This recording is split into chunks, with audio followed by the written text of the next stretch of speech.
Look at any country on the map. Every single one of them owes money.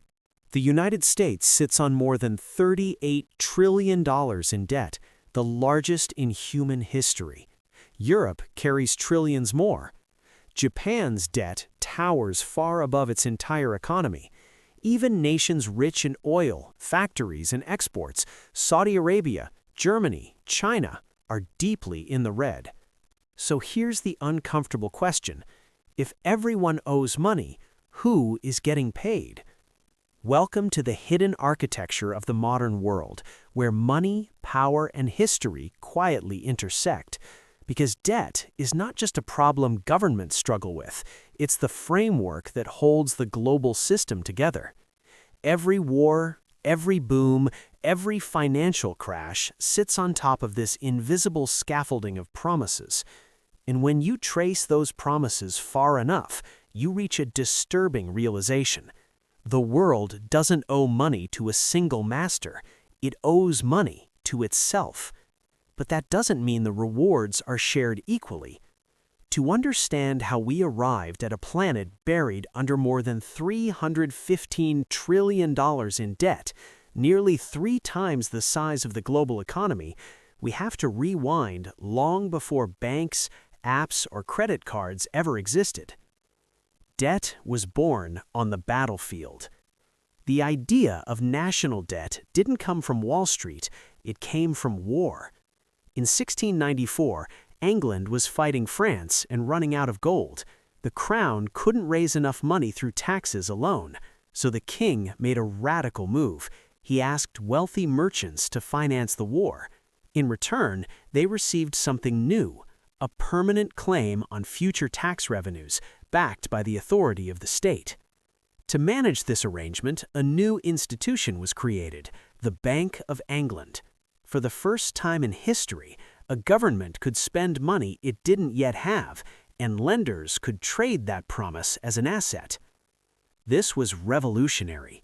France copied the model, the Netherlands refined it, the newly formed United States adopted it to fund its revolution and expand westward. Debt stopped being a sign of weakness, it became proof of power. Empires once conquered land for gold, now they issued bonds and collected interest. The battlefield moved from the ground to the balance sheet. When debt went global.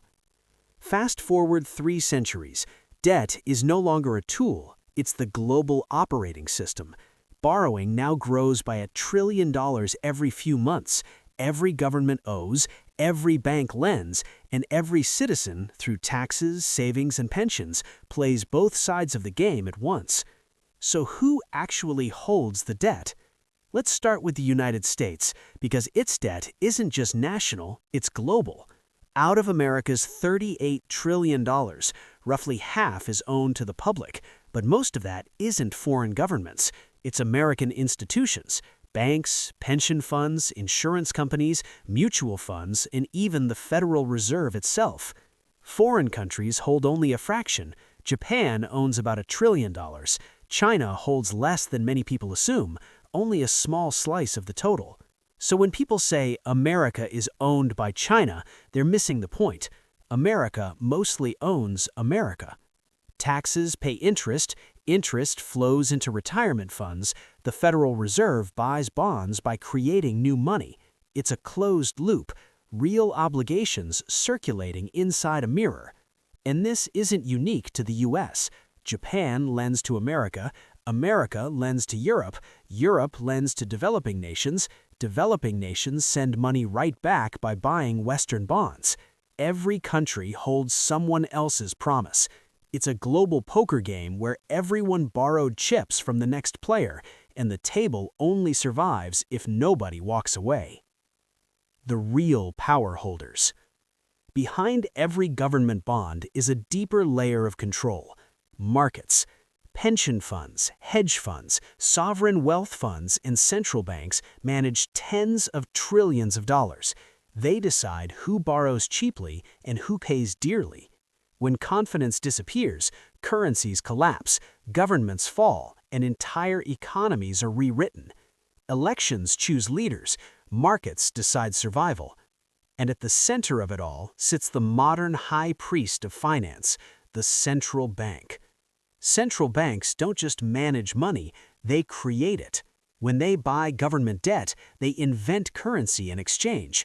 One balance sheet's liability becomes another's asset. That's why every dollar, euro, or yen in existence represents debt somewhere else. There is no such thing as debt-free money. When belief breaks. This system works for one reason: confidence. As long as investors believe governments will keep paying interest, even if the debt is never fully repaid, the machine keeps running. But when trust breaks, reality hits hard. In Greece, debt exploded, yields spiked, and bailout money arrived, along with austerity, unemployment, and a lost generation. In Argentina, repeated defaults turned borrowing into a national trauma. In Sri Lanka, foreign reserves vanished, fuel disappeared, and political order collapsed. When systems fail, creditors suddenly have names: the IMF, rating agencies, anonymous bondholders. And yet, after every collapse, the same logic returns. Old debts are restructured, new loans replace them, the system resets. Because modern sovereign debt was never designed to be eliminated. The debt that never ends.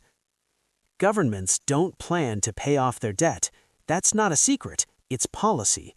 Unlike households, states refinance endlessly, issuing new bonds to replace old ones. Interest is the real product, stability is the rent. Japan has rolled over its debt for decades. It now exceeds 250% of GDP, yet its borrowing costs remain near zero. Why? Because government debt is the safest collateral on earth. Banks depend on it, pension funds require it, central banks treat it like money itself. If governments suddenly paid off all their debt, the global financial system would collapse under deflation. The very foundation of modern markets would disappear. So debt continues, not recklessly, but rhythmically. It becomes the heartbeat of capitalism. Who really benefits? When we say we owe it to ourselves, that's partly true. Interest doesn't flow evenly. It moves upward from workers and taxpayers to institutions and asset holders. Debt isn't just a transfer between nations, it's a transfer between classes. That's why inequality and indebtedness rise together. Creditors aren't evil, debtors aren't innocent. They're two sides of the same engine. The danger comes when the engine demands more fuel than the future can provide. Because when borrowing can no longer sustain belief, the illusion cracks. And that's when the question becomes personal. Who really owns whom? The answer isn't China, it isn't Wall Street, it isn't the IMF. It's all of them and all of us. Debt has become money, money has become belief, and belief is the only thing holding the system together. If that belief ever fails, we'll disrecover what debt has always been, a promise that cannot last forever. If this changed the way you see the world, subscribe. History already knows how this ends.